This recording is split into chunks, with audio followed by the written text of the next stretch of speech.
제가 초등학교 고학년 때로 기억을 합니다.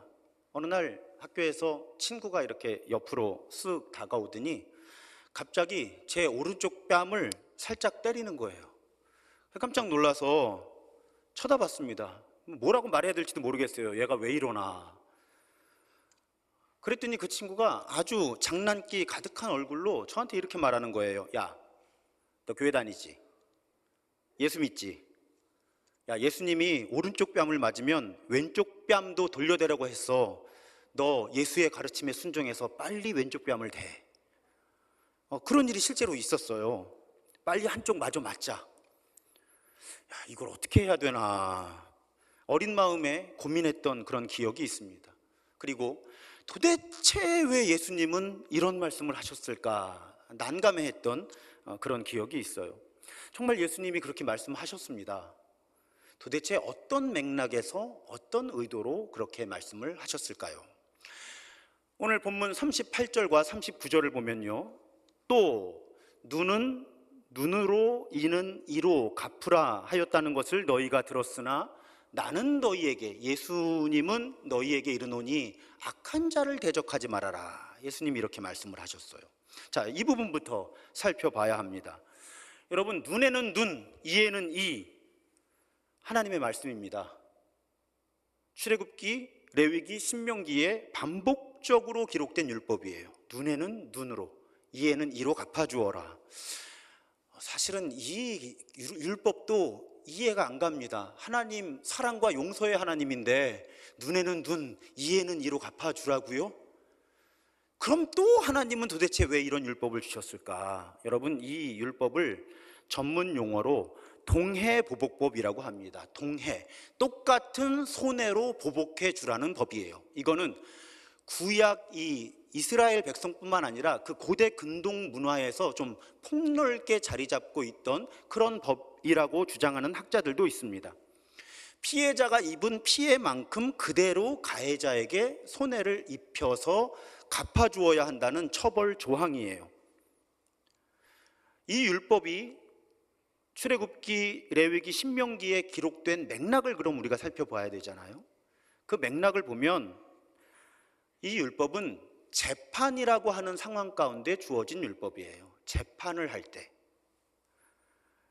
그러면 그 목적이 무엇이었는가? 여러분, 이 시대가, 율법이 주어진 시대가요, 기원전 1000년이에요. 우리가 계속 모세의 율법, 이스라엘 백성들의 이런 삶을 보니까 이게 매우 근대적 시간이 그렇게 옛날이 아니라고 생각하기 쉬운데 지금부터 3000년 전의 이야기예요. 이 율법이 주어질 때가. 한국은 그때 고조선이었을 거예요. 그렇게 옛날이에요. 그 시대에 무슨 형사제도가 있었겠어요? 무슨 법의 시스템이 그렇게 잘 갖춰져 있었겠어요? 그러다 보니까 어떤 문제가 있는가 하면, 예를 들어서 내 동생이 맞고 왔어요. 코피가 나요. 그러면 내가 보복을 하고 싶은 거예요. 그럼 가서 내 동생 때리네 나와.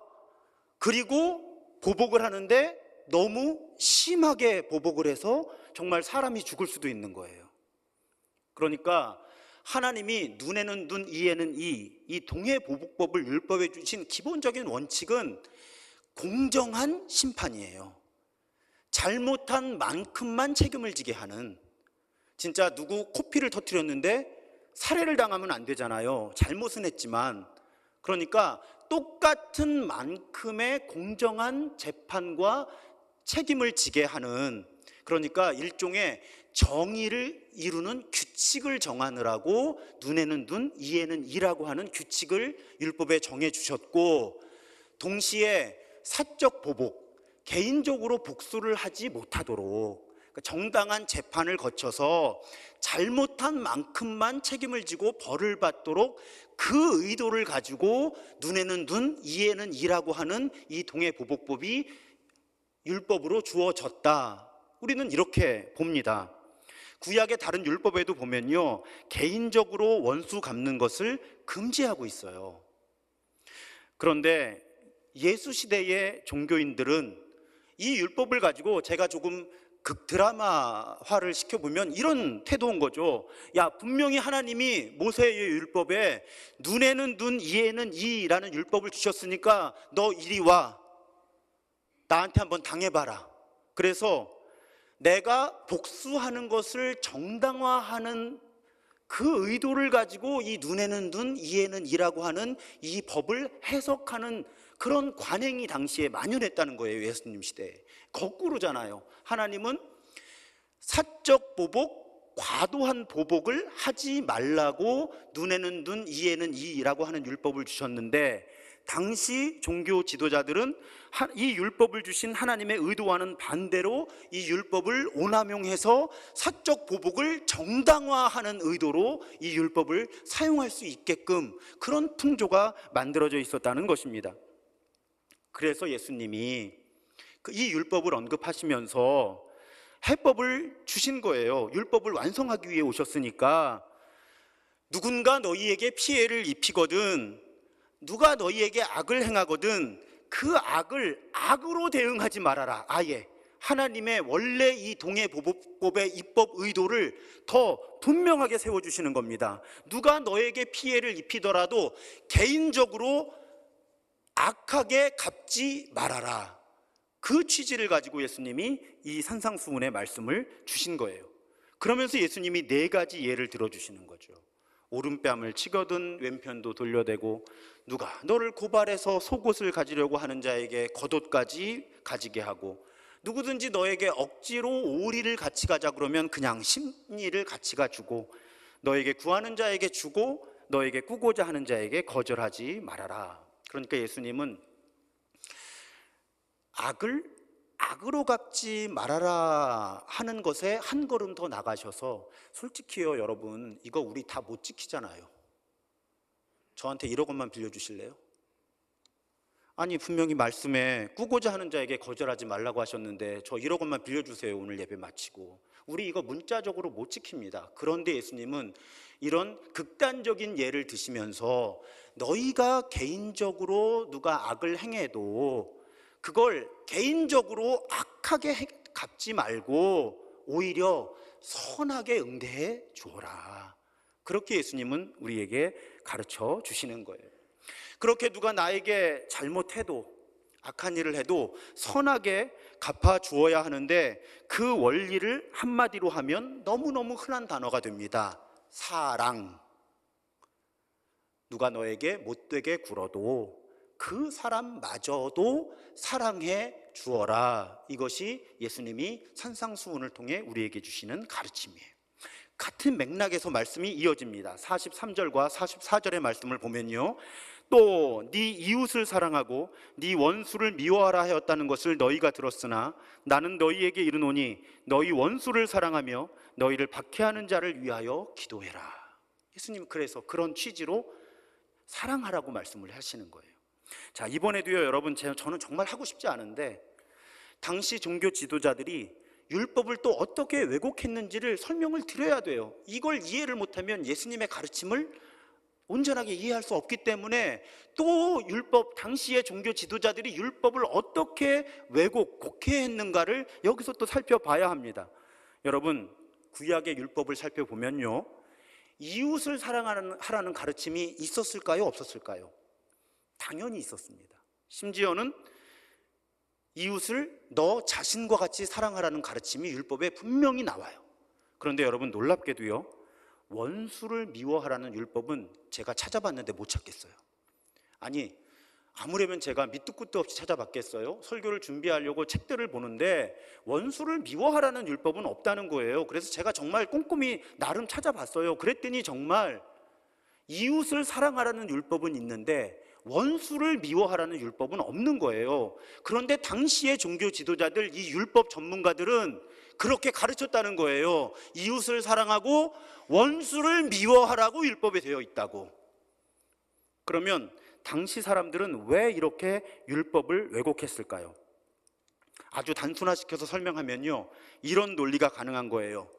자, 제가 누가 미워요? 실제로 안 미워요. 그냥 미워요. 근데 이렇게 생각하면 돼요. 하나님이 뭐라고 하셨어요? 이웃을 사랑하라고 하셨잖아요. 이웃을. 근데 이 사람은 내 이웃이 아니에요. 그럼 어떻게 해도 돼요? 안 사랑해도 돼요. 자, 분명히 하나님은 이웃을 사랑하라고 하셨는데 이 사람은 내 이웃이 아니야 이렇게 규정을 하면 안 사랑해도 되는 거예요. 그렇게 5년, 10년, 15년, 20년, 100년, 200년 지나가다 보면 말이 점점 이렇게 붙고 이렇게 붙고 이렇게 붙고 이렇게 붙다가 어떻게 되는 거예요?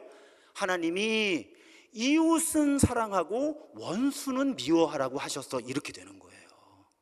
그리고 모두가 다 그렇게 믿어버리는 거예요. 하나님은 원수를 미워하라는 가르침을 주신 적이 없어요. 그런데 모두가 그렇게 믿어버리는 거예요. 하나님은 이웃을 사랑하고 원수는 미워해도 된다고 가르치셨어. 심지어는 원수를 미워하라고 가르치셨어. 이렇게 율법의 왜곡 현상이 심각했다고 하는 것입니다. 이해가 되시죠?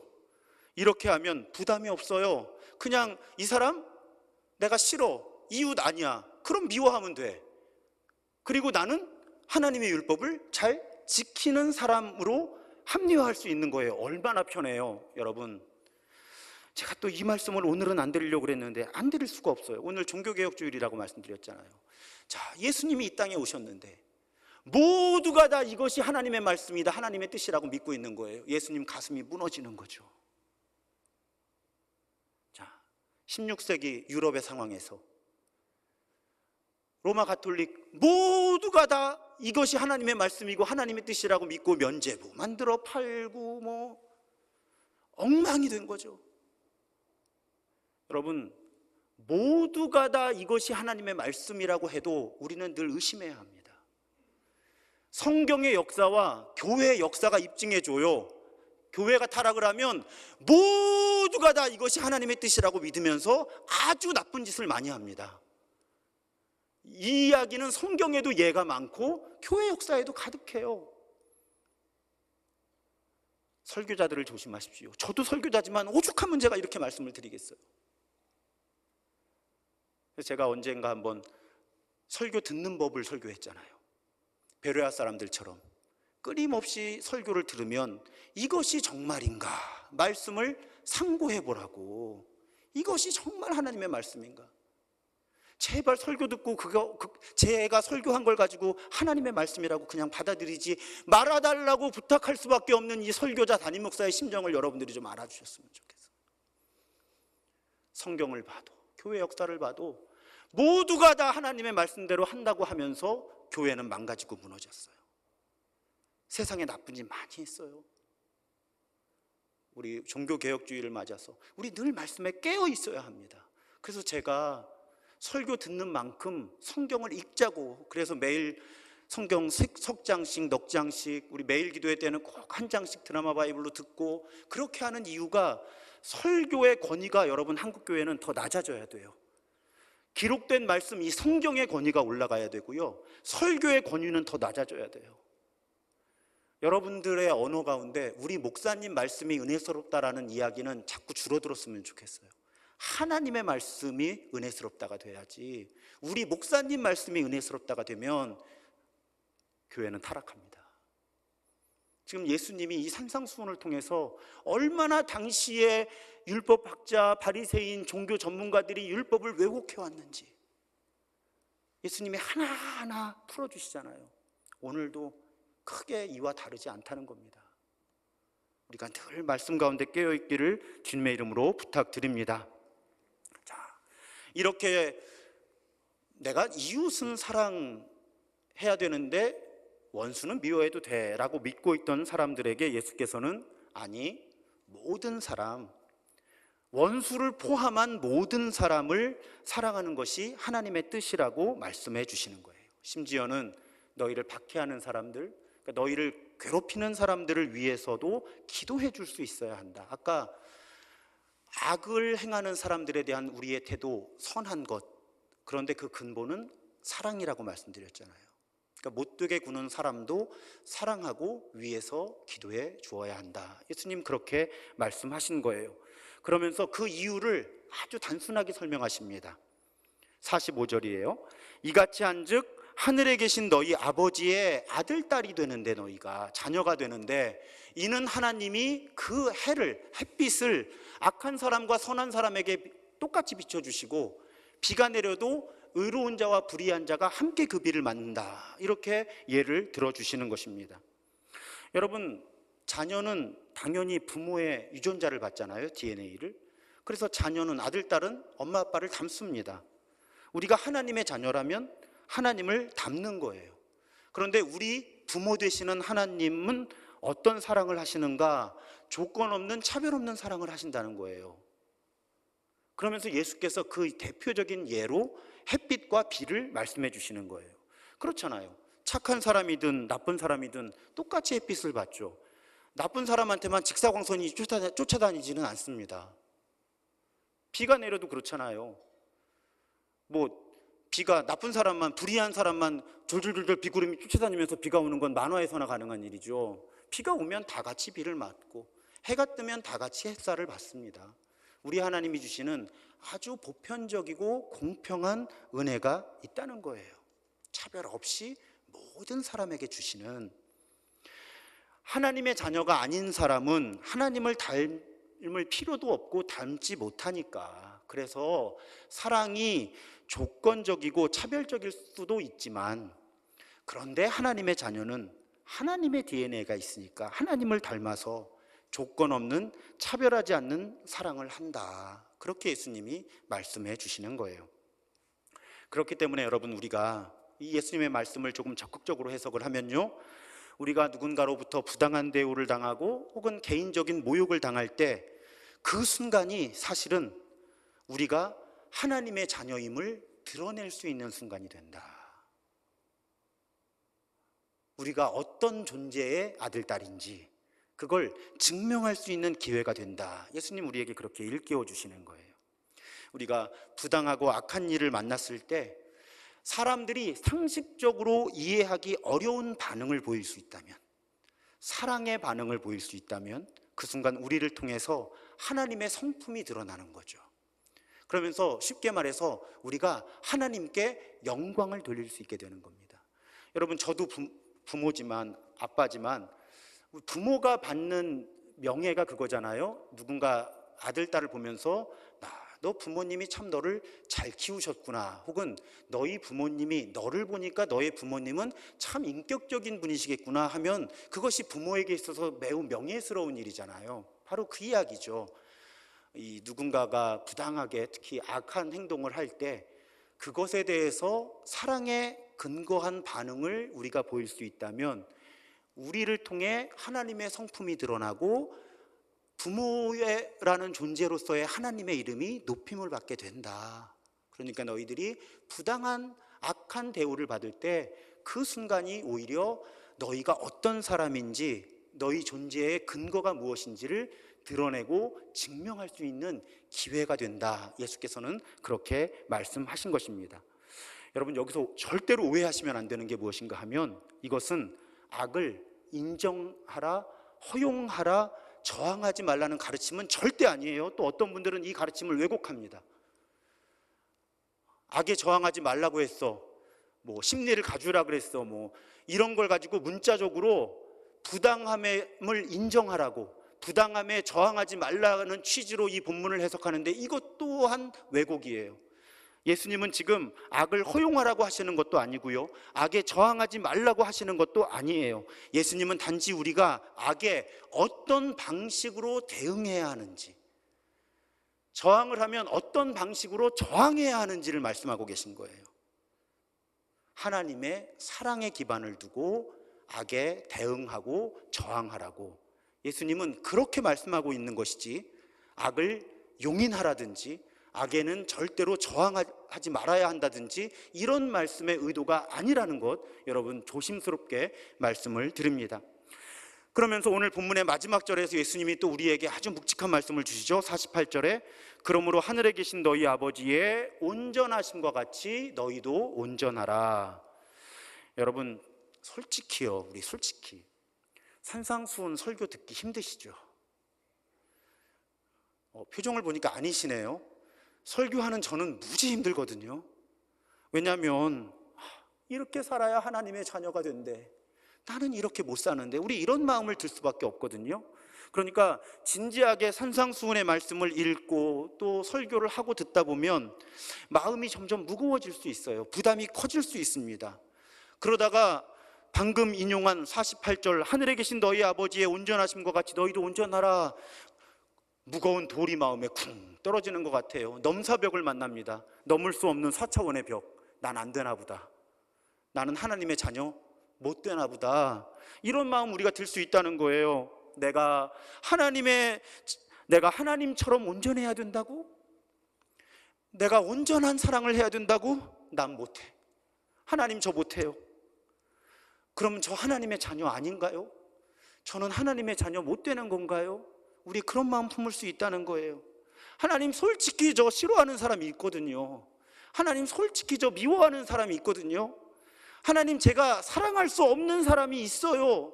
심지어는요, 사랑하기 싫은 사람도 있는데 하나님 어떻게 해요? 그러면 나 하나님의 자녀 못 되는 거 아니에요? 어떻게 해야 돼요, 하나님? 우리 그런 마음을 품을 수 있다는 거죠. 이 부분을 묵상하다가 떠오른 이야기가 있어요. 제가 어릴 때 본 영화인데 아라비아의 로렌스라고 하는 영화가 있었습니다. 그 영화 주인공, 그 모델이 된 토마스 로렌스라고 하는 사람이 1919년에 평화회담을 위해서 당시 아랍 부족 대표들을 모아서 파리를 방문해요. 평화회담을 하려고. 근데 이 아랍 부족 대표들이요, 이상한 행동을 합니다. 일정을 마치면요, 전부 어디 들어가서 안 나오냐고 하면 화장실에 들어가서 안 나오는 거예요. 욕실, 샤워실에 들어가서 안 나와요. 아니, 파리에 왔으면 얼마나 볼 게 많고 할 게 많아요. 그런데 자꾸 호텔 방에 가서 샤워하러 들어가서 안 나오는 거예요. 그 욕조에서. 그도 그럴 것이, 여러분 어디서 왔다고요? 지금 1919년이에요. 아랍, 물이 부족한 광야에서 살던 사람들이 생전 처음 도시라는 곳에 왔는데 호텔이라는 곳에 들어갔더니 수도꼭지만 틀면 물이 나오네요. 이게 너무 신기하고 좋은 거예요. 물이 귀한 나라에서. 그러니까 틈만 있으면 목욕을 하고 안 나오는 거예요. 그러다 급기야 이제 모든 일정을 마치고 고향으로 돌아가야 되는데 이 로렌스가 로비에 나와서 이제 일행을 기다리는데 안 와요. 그런데 좀 분위기가 이상해요. 호텔이 난리가 났어요. 가보니까요, 무슨 짓을 하고 있었냐면, 그래도 부족 대표들이잖아요. 뭐 했게요? 수도꼭지 뜯어내느라고 벽에서. 자, 왜 수도꼭지를 뜯어내느라고 난리가 났을까요? 이 수도꼭지 집에 가져가면 틀면 물 나오는 줄 알고 이걸 벽에서 뜯어내느라고 난리를 폈다는 거예요. 여러분, 재밌게요, 물은 분명히 수도꼭지에서 나오는데 수도꼭지에서 안 나와요. 그렇죠? 말이 이상한데요, 진리잖아요. 물은 분명히 수도꼭지에서 나오는데 수도꼭지에서 안 나와요. 물은 수도꼭지에서 나오지만 사실은 이 수도꼭지가 물의 근원과 연결되어 있으니까 물이 나오는 거잖아요. 그게 지하 깊은 곳이 됐든 뭐 저수지가 됐든 강물이 됐든 뭐가 연결이 돼 있으니까 수도꼭지를 틀면 물이 나오는 거잖아요. 여러분, 제가 무슨 말씀 드리는지 아실 거예요. 한 가지 비유를 더 말씀드릴게요. 밤에 뜨는 달은 스스로 빛을 낼 수 있게요, 없게요? 달은 스스로 빛을 낼 능력이 없어요. 그런데 우리 특히 정월 대보름에 뭐라 그래요? 아, 달빛 참 밝다, 그렇게 얘기를 하잖아요. 그리고 정말요, 제가 어릴 때 충격을 받은 게 시골에 가니까 불 끄니까 길거리에 아무것도 안 보이더라고요. 사람이 여기 올 때까지 안 보여요. 그런데 달은 스스로 빛을 낼 능력이 없는데 이상하게 그 달만 뜨면 밤길이 보이잖아요. 그럼 달은 왜 빛이 나죠? 그렇죠. 태양빛을 반사해서 빛이 나는 거예요. 여러분, 수도꼭지와 달빛을 기억하십시오. 우리는 스스로 사랑할 수 있는 능력이 턱없이 부족한 사람들이에요. 그런데 우리는 사랑할 능력이 없는데, 왼수를 사랑할 능력이 없는데, 우리가 수도꼭지가 돼서 참 사랑의 근원이 되시는 하나님께 연결이 되면 그 하나님의 사랑이 우리를 통해 흘러나가서 우리가 사랑을 할 수 있는 사람들이 되는 거예요. 우리는 사랑할 능력이 없는 사람들이에요. 그런데 참사랑의 근원이신 하나님의 빛을 받아서 반사만 잘해도 우리는 적어도 밤길을 아름답게 비출 수 있는 달빛을 낼 수 있는 사람들이라는 것입니다. 제가 이 부분을 오늘 꼭 말씀드리고 싶었던 것이요, 산상수훈 이제 마태복음 5장, 6장, 7장 가운데 5장을 읽었어요. 아직 갈 길이 남았어요. 그런데 자칫 여러분 우리가 이 산상수훈의 말씀을 잘못 이해하면요, 새로운 종류의 율법주의자가 됩니다. 지금 예수님은 율법주의를 극복하라고 우리한테 산상수훈의 말씀을 주시는데, 우리가 이 가르침을 잘못 이해하면 내가 오늘도 미워했어, 나는 하나님의 자녀가 될 자격이 없어, 이렇게 되는 거예요. 근데 우리한테는 짜도 사랑이 나올 때가 없거든요. 그러니까 자꾸 나한테서 억지로 사랑을 만들어내려면 여러분 우리는 두 가지의 어려움을 만납니다. 하나는 위선자가 되거나, 사랑은 일도 없는데 사랑하는 척하는 위선자가 되거나, 아니면 우리가 정신적으로 영적으로 고갈되는 거예요.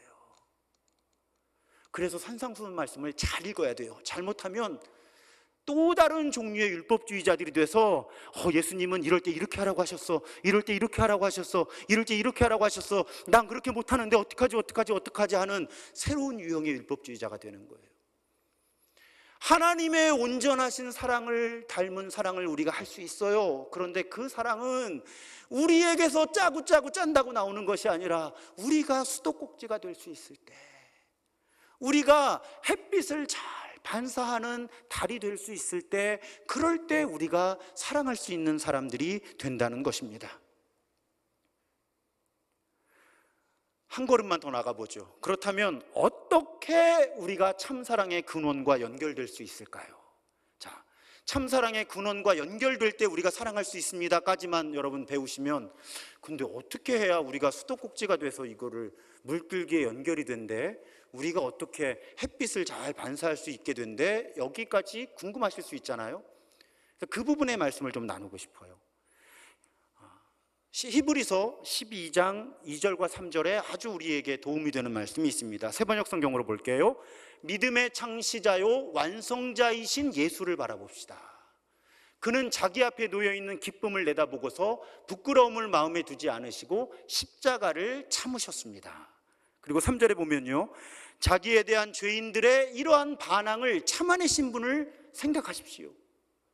그리하면 여러분은 낙심하여 지치는 일이 없을 것입니다. 한마디로 예수를 묵상하십시오.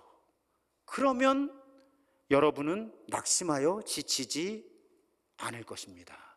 그러니까 우리가 예수를 묵상하면 우리는 참사랑의 근원과 연결됩니다. 예수를 묵상하면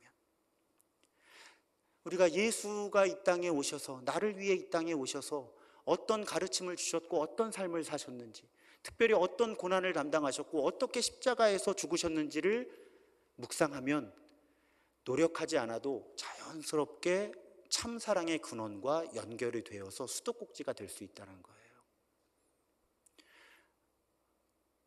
또 한 가지 방법이 있어요. 십자가를 바라보는 것입니다. 여러분 가정에 웬만하면 십자가 하나씩 있으실 거예요. 그 십자가를 잘 보이는 곳에 두고 그 십자가를 묵상할 때 우리는 애쓰지 않아도 참사랑의 근원이신 삼위일체 하나님과 연결이 됩니다. 자, 또 다른 방법은 뭐가 있을까요, 여러분? 제가 다 저에게 임상실험을 해보고 효과를 본 것만 말씀드리는 거예요. 지금 책 보고 얘기하는 거 아닙니다. 또 한 가지 방법 중에 하나는 산책을 나가세요. 자연 속으로.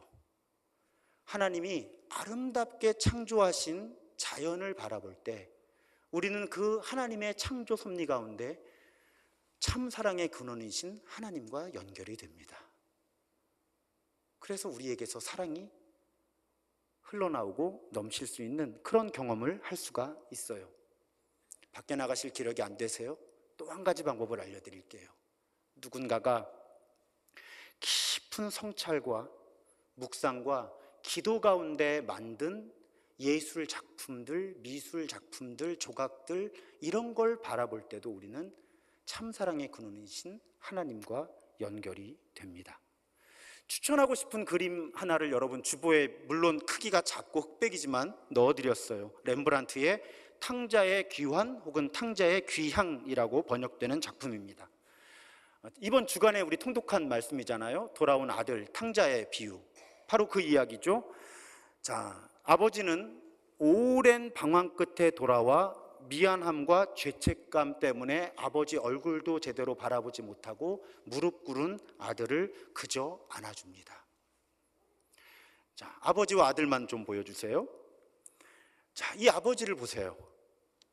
두 아들을 너무너무 사랑했는데 정작 이 아버지는 사랑받지 못했어요. 아들 둘로부터 다. 부모님들은 이해하시는 마음이죠.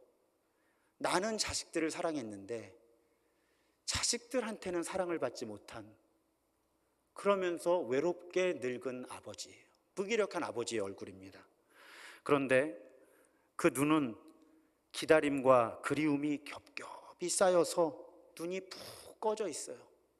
제가 페이스북에도 그림 올려드릴게요. 이렇게 크게 보실 수 있게.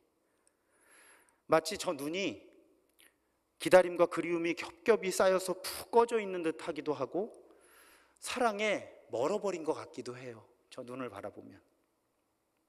그런데 이상하게도요, 저 렘브란트가 그린 아버지의 두 손이 마치 다른 사람의 손인 것처럼 서로 달라요.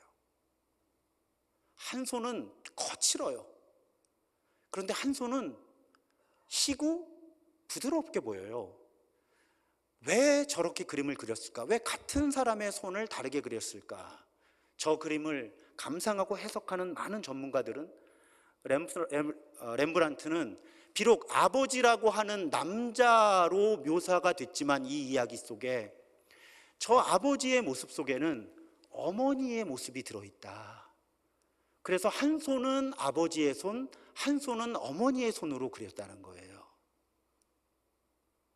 그래서 저 아버지는 단지 아버지가 아니라 자녀들에게 아낌없는 사랑을 아낌없이 나누어주는 그런 엄마와 아빠의 모습으로 저 그림을 그렸다는 것입니다. 저 하나님을 미국의 팀 켈러 목사님은 탕부 하나님이라고 불렀죠. 탕자가 아니라, 방탕한 아들이 아니라 자녀를 위해서 아낌없이 사랑을 허비하는, 낭비하는, 탕진하는 그런 아버지. 그래서 저 아버지를 탕부 하나님이라는 이름을 붙입니다. 우리 하나님은 그 자녀를 위해 사랑을 모두 탕진해버리는 그런 엄마, 아빠, 그런 엄마, 아빠를 닮으신, 아니요, 그 사랑의 근원이 되시는 분이죠.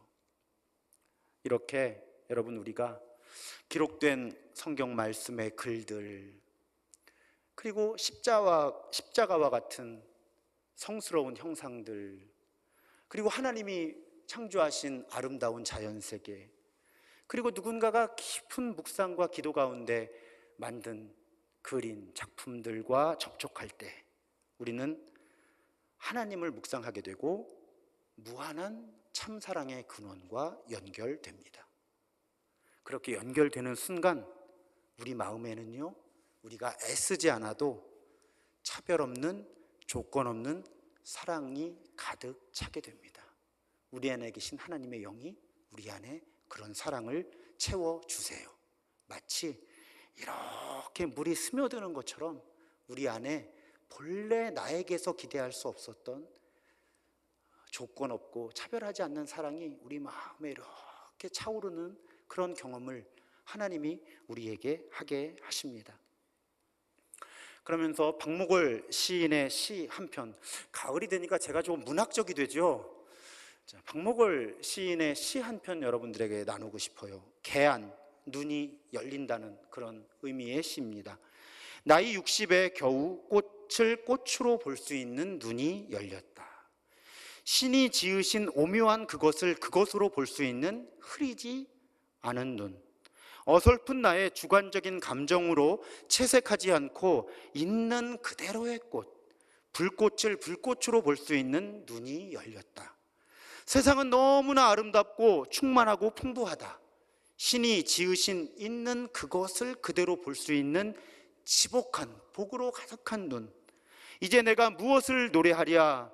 신의 옆자리로 살며시 다가가 아름답습니다 감탄할 뿐, 신이 빚은 술잔에 축배에 술을 따를 뿐. 여러분, 사실은 나이 60이 되면 노안도 올 수 있고 백내장도 올 수 있고 오히려 눈이 어두워지는 것 같잖아요. 그런데 이 시인은 나이 60에 비로소 아무런 자신의 선입견과 편견 없이 하나님이 만드신 것들을 있는 그대로 볼 수 있는 눈이 나에게서 열렸다, 이렇게 고백하고 있는 거예요. 우리에게도 이렇게 개안, 눈이 열리는 경험이 일어납니다. 언제 그런 경험이 일어나는가 하면 성령께서 우리 눈을 열어주시는 순간이 있어요.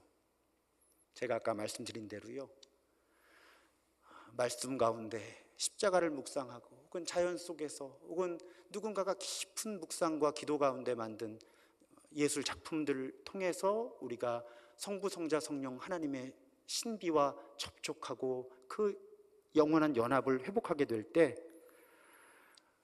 성령께서 우리의 눈을 새롭게 열어주세요. 그렇게 되면요, 여러분, 우리가 아름다움을 볼 수 있게 됩니다. 내가 평소에 생각했던 것과 아주 다른 수준의 아름다움을 볼 수 있는 눈이 우리에게서 열려요.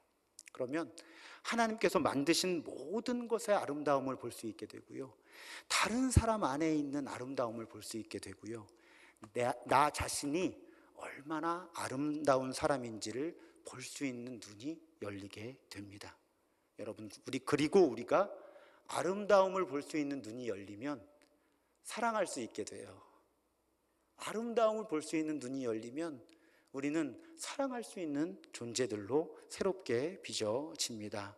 사랑하는 여러분, 오늘 이곳에 그리고 우리 안에 가득하신 성령께서 우리의 눈을 새롭게 뜨게 해주시기를 소망해요. 그러면 이제 눈부신 햇살을 보면서도, 떨어지는 빗방울을 보면서도 거기 담겨있는 하나님의 사랑이 보이는 거예요.